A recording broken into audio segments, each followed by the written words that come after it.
vamos falar de oferta. Falar de oferta é polêmico? É um assunto polêmico ou não? É? Por quê? Sei lá. Por que é polêmico? Espanta a minha curiosidade ou não? Na verdade, não deveria ser algo polêmico. Se é algo polêmico é porque existe ou falta de compreensão ou compreensão errada. Não só na igreja, no mundo como um todo. Então, para falar sobre oferta, obviamente aqui a gente não vai conseguir abordar todos os aspectos que a Bíblia fala sobre oferta. Mas quero lembrar e esclarecer algumas coisas importantes sobre a oferta. Em primeiro lugar, não adianta querer falar sobre oferta cristã, oferta do povo de Deus, com quem não é cristão. Não adianta. A pessoa não vai entender. Justamente porque ela não conhece a Deus. Ela não sabe quem é esse Deus, ela não sabe o que fez esse Deus, o que faz esse Deus, ela não sabe o que Deus vai fazer. Então é praticamente pedir demais que a pessoa entenda o que é oferta. Talvez você até pode levar a pessoa a dar dinheiro para a manutenção do trabalho da igreja, é verdade. Mas ainda assim essa pessoa continuará tendo uma visão equivocada sobre o que é a oferta do povo de Deus, o que é a oferta cristã. E nesse sentido eu também preciso dizer para você, cristão que oferta, que você não deveria se importar tanto assim com o que os outros pensam a respeito da tua oferta para com Deus. Seja de tempo, de dons, de talentos, de dinheiro, de tudo que você oferta ao Senhor. Esse não é um assunto que diz respeito aos outros. Não é um assunto que diz respeito ao vizinho da esquina. Esse é um assunto que diz respeito a você e Deus. Ponto. Então, segundo lugar, a oferta não é também uma questão tua como pastor, ou com a diretoria da congregação, ou com o sínodo, talvez nós podemos dizer, com a Igreja Evangélica Luterana do Brasil. Não é uma questão tua com a organização igreja. Voltamos ao primeiro ponto. A oferta é uma questão tua com Deus. Vou tentar explicar isso. Em terceiro lugar, então, o que a oferta é? Já vimos o que ela não é. A oferta é, antes sim, uma questão de fé e de reconhecimento. É uma questão de crer e reconhecer. Crer e reconhecer o quê? Crer e reconhecer aquilo que nós confessamos ao recitar as palavras do credo, como nós sempre fazemos. Crer e reconhecer que Deus nos fez o céu, a terra, o mundo, tudo que neles há. Estando nós espiritualmente mortos, perdidos em nossos pecados, o que Ele fez? Ele nos salvou por meio de Jesus Cristo, Filho, o nosso Salvador. Tudo isso sem mérito, sem oferta, sem dignidade de nossa parte, sem pagamento nenhum. Além disso, pela ação do Espírito Santo, Ele nos chamou à fé verdadeira e nela nos mantém, para que sejamos desde agora participantes da vida eterna, da certeza da vida que não tem fim. Tanto é que a palavra de Deus diz: felizes os que morrem nessa certeza, pois viverão para sempre na presença do Senhor. E não apenas isso, a Bíblia não olha só lá para frente, ela olha também para o aqui e agora. Ainda sobre o primeiro artigo da criação, creio em Deus Pai Todo-Poderoso, Criador do céu e da terra. Lutero, ele nos lembra que Deus não apenas criou a mim, o mundo e tudo que nele há, mas continua cuidando bondosamente da sua criação. Lá no Catecismo, Lutero explica isso da seguinte maneira, ele diz assim, creio que Deus me criou a mim e a todas as criaturas, me deu corpo, alma, olhos, ouvidos, todos os membros, razão, todos os sentidos. Além disso, ainda os conserva. E não para por aí, Ele me dá vestes, calçado, comida, bebida, casa, lar, família, ou seja, esposa ou marido, filhos, campo, gado, todos os bens que eu preciso. E segue dizendo: supre-me abundante e diariamente com todo o necessário para o corpo e a vida. Protege-me de todos os perigos e me guarda de todo o mal. Por que Ele faz isso? O texto segue e diz: e tudo isso faz unicamente por sua paterna, divina bondade e misericórdia, sem nenhum mérito ou dignidade de minha parte. E conclui: por tudo isso, por tudo que Deus faz por mim, devo dar-lhe graças e louvor, servi-lo e obedecer. Veja, somente poderá entender o que é oferta e ofertar conforme a vontade de Deus aquele que crê em Deus, aquele que nele confia e reconhece as bênçãos que dele provém. É preciso então entender e reconhecer que tudo pertence a Deus. O Salmo 24, versículo 1 diz assim: ao Senhor Deus pertence o mundo e tudo que nele há, a terra e todos os seres vivos que nela vivem, são dele. É tudo de Deus. Em quarto lugar, então, a oferta não é uma necessidade de Deus. A oferta é uma questão de gratidão dos seus filhos. O Salmo 50 retrata muito bem também esta verdade e nos mostra como nós nos equivocamos quando nós tratamos a oferta de forma separada e quase fazemos um tabu disso, como se fosse algo separado do reino de Deus, algo à parte. Mas Deus não trata esse assunto como um assunto polêmico. Deus antes trata esse assunto como um assunto bem natural.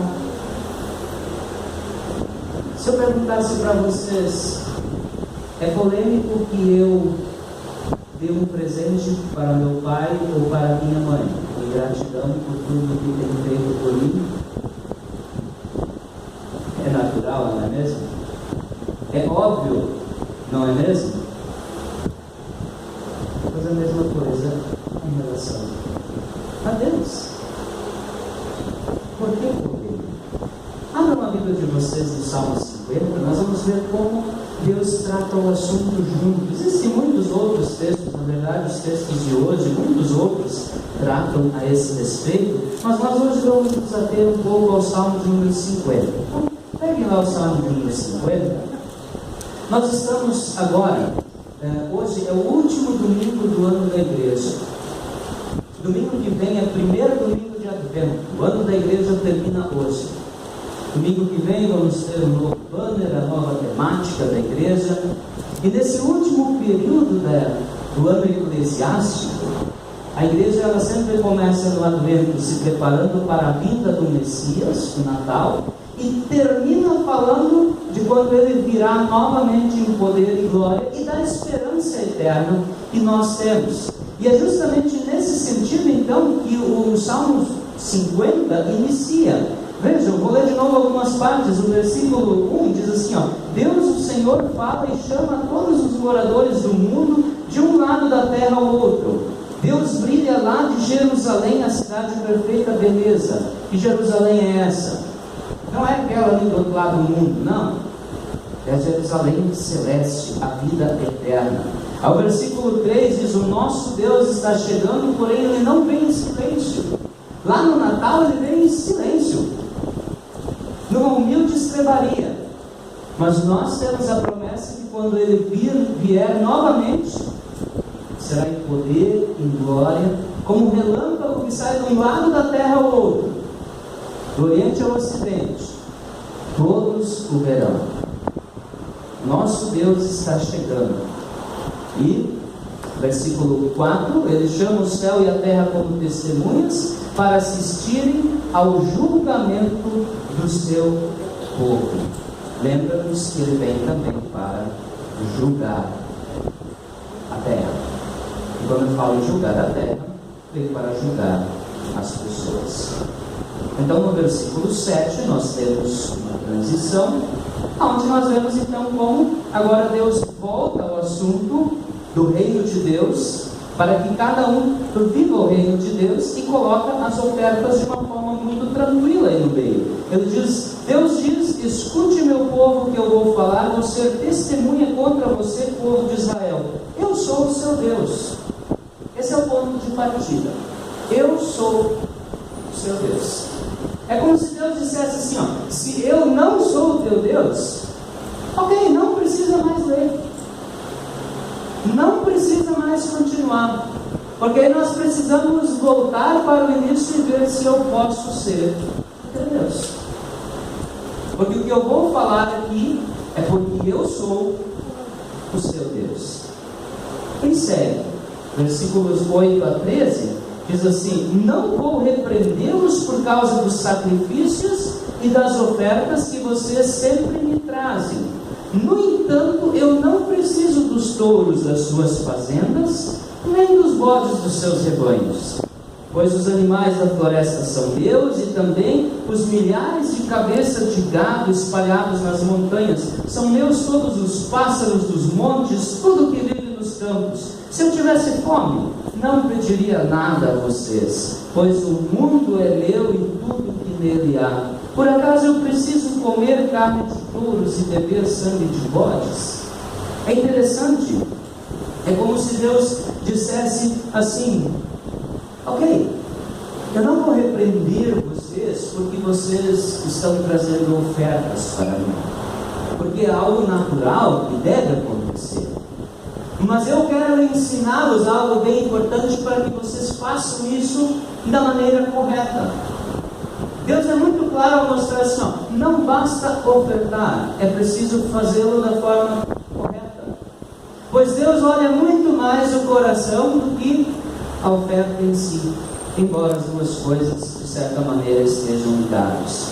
Então ele diz, ok, não vou repreendê-los, muito bem, mas quero lembrar vocês que eu não preciso de nada daquilo que eu mesmo dei para vocês. Davi reconhece isso, ele diz, Senhor, nós não temos nada para te dar que não tenha vindo de tuas mãos. Essa é uma verdade muito séria. Alguém de vocês aqui tem algo para oferecer a Deus que não tenha vindo de Deus? Eu não tenho. E duvido que alguém de vocês tenha. Como nenhuma pessoa no mundo tem. Pois tudo é daquele que tudo criou e mantém. Continua sendo dele. Pois inclusive vocês, eu, todos nós, somos o Senhor. E aliás, quando o Senhor nos chamar em definitivo para perto de si, tudo isso com o qual nós tanto nos apegamos, vai ficar onde? Aqui. Bem aqui. Porque não é uma questão de poder ou não poder levar. É uma questão de Deus dizer, se você vai para o céu, não precisa. Todas as suas necessidades estarão supridas.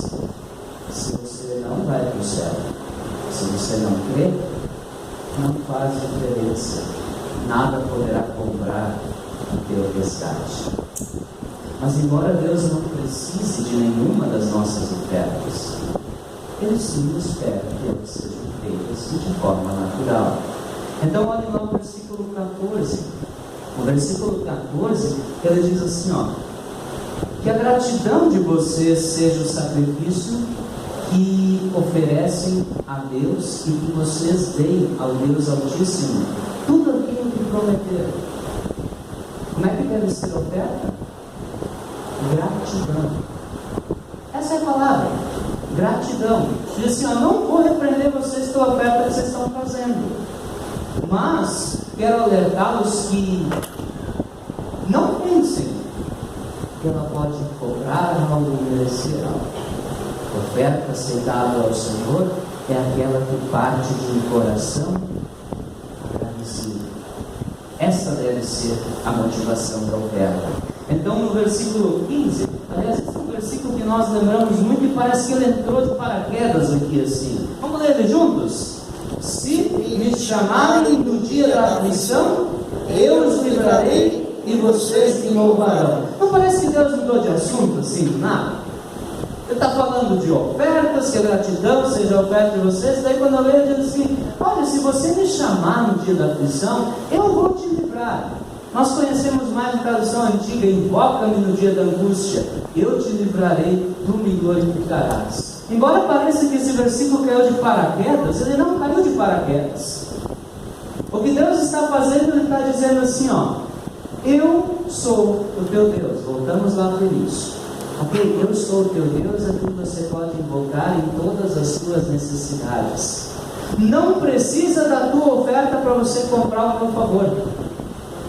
E se você não recebeu nada de minhas mãos, ainda assim você pode me invocar, e eu darei o que você precisa, pois eu olho para o coração. Que maravilha! Deus não é um Deus de toma lá da cá. Deus não é um Deus de, eu vou ver o que o João lá tem de bom para me oferecer. Ele diz: eu não preciso de nada disso, então pode invocar o meu nome, eu vou te livrar. E aí sabe o que vai acontecer? Que eu espero que aconteça? Você vai me louvar, você vai me glorificar. Deus claramente conecta a oferta com a oração e o cuidado que Ele dispensa sobre os seus. Se eu reconheço que Deus cuida de mim, logo o ofertar se torna parte. Não só o dinheiro, também o dinheiro. E se torna parte do ofertar a minha vida. Já vamos falar sobre isso. Não para que Deus, mas porque Deus fez por mim. Precisamos olhar então para o versículo 23, o último versículo do Salmo 50. Veja só o que ele diz lá: aquele que me traz ofertas de gratidão está me honrando. Quem traz ofertas de gratidão está honrando ao Senhor. E ele diz assim: eu salvarei todos os que andam nos meus caminhos. Percebem que ele diz assim, ofertar é honrar a Deus. Quem vai ser salvo? Os ofertam?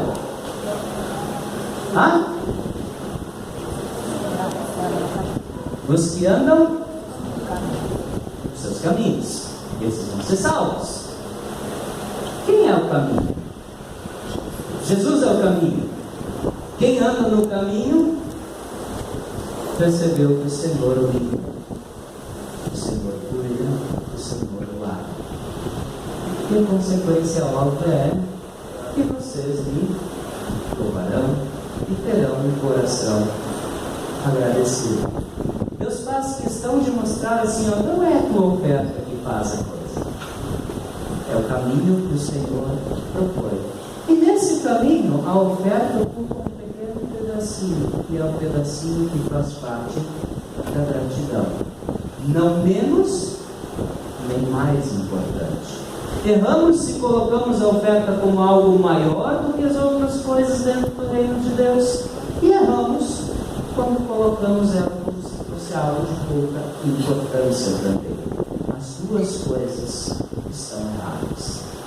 Quando falamos então de honrar a Deus ainda, cabe então uma pergunta. Para nós que andamos no caminho do Senhor, para nós que entendemos o que Jesus fez na cruz por nós, para nós que entendemos que diariamente tudo que nós somos, tudo que nós temos, provém do Senhor. A pergunta que eu devo me fazer, e se você quiser, você pode se fazer ela. Não quero aqui sair apontando o dedo, não é esse o objetivo. Mas a pergunta que eu me faço é: a minha oferta tem honrado a Deus? Ela reflete um coração agradecido? Ou será que por vezes não somos tentados a fazer como o povo no tempo de Malaquias? Qual era a situação lá? Trazer sobras. traziam animais cegos, aleijados, doentes. Não vai dar para vender, não vai dar para ir para o abate, está com problema. Vamos levar lá para o templo, que vai ser queimado mesmo. O sacerdote vai matar ele, botar no altar e queimar, que diferença faz? Qualquer um. Esse era o problema. Animais cegos, aleijados, doentes. Por isso, no versículo 6 lá de Malaquias 1, Deus diz: o filho respeita o pai e o escravo ao Senhor. Se eu sou o pai de vocês, por que é que vocês não me respeitam? Se eu sou o Senhor de vocês, por que é que não me temem?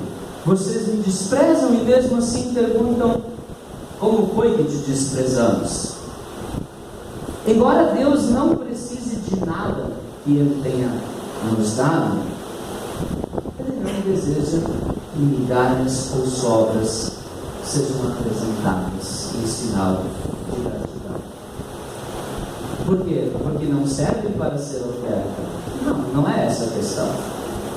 Porque não refletem um coração agradecido. O que pode ser uma oferta boa, perfeitamente agradável de uma pessoa, se a outra pessoa der a mesma coisa de oferta, vai ser uma migalha, vai ser uma sobra, e vice-versa. Concorda comigo? A migalha depende do quanto cada um foi abençoado por Deus. O problema não está no valor ou na coisa em si, mas no que reflete, ou o que ela reflete quanto ao coração e atitude para com Deus.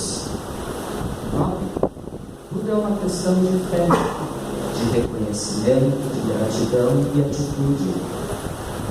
Esta foi a diferença entre as ofertas de Caim e Abel. Vocês podem olhar lá em Gênesis. É importante lembrar ainda que Deus não espera que a oferta seja feita por obrigação. Não. Aí seria algo do tipo assim, quando a gente faz com as crianças: como se diz? Diga obrigado, agradeça. Isso é gratidão? Isso é coação. Claro que a gente faz com as crianças para ensiná-las. Mas o que Deus espera é que não haja coação.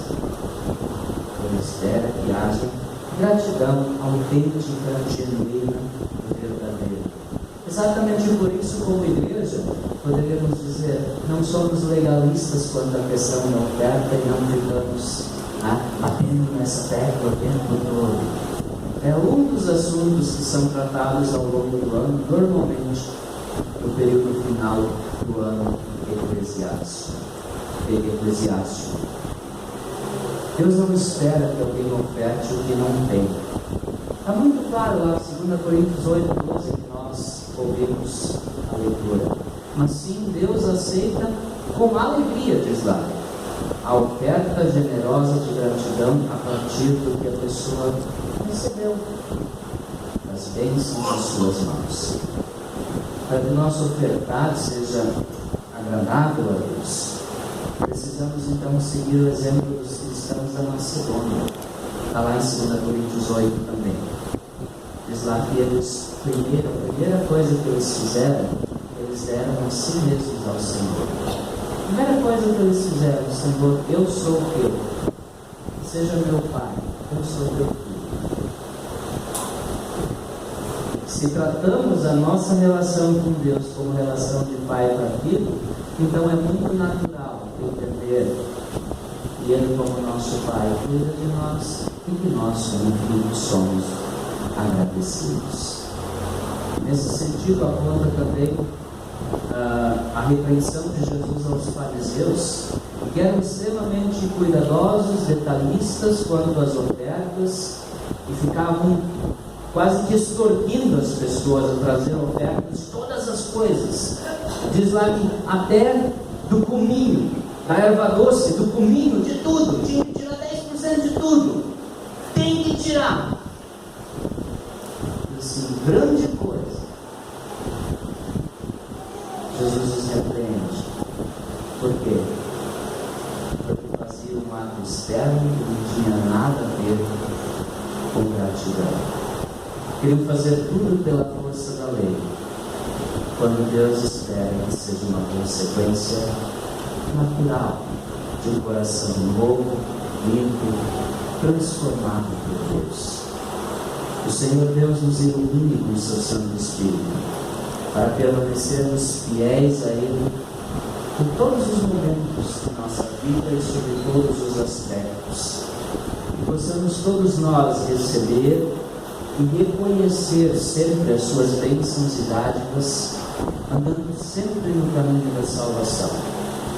Assim os nossos corações sejam agradecidos e façamos sempre do nosso ofertar um processo natural de gratidão. Pois Deus nos diz em 2 Coríntios 9, 7 e 8, diz assim: que cada um dê a sua oferta conforme resolveu no seu coração. Deus sabe as bênçãos que concedeu a cada pessoa e conhece o meu coração, conhece o coração de cada um de vocês. E acrescenta, para que não seja por tristeza, nem por obrigação, porque isso não é agradável a Deus. Ele completa dizendo, pois Deus ama a quem dá com alegria. E lembra que Deus pode dar muito mais do que vocês precisam, para que vocês sempre tenham tudo o que necessitam para fazer todo tipo de boas ações. Confie nas promessas de Deus. Invoque o seu nome, Ele te dará o que você precisa. E assim louve a Deus em toda a tua vida, de forma natural, oferecendo-se a Deus, primeiro você mesmo, depois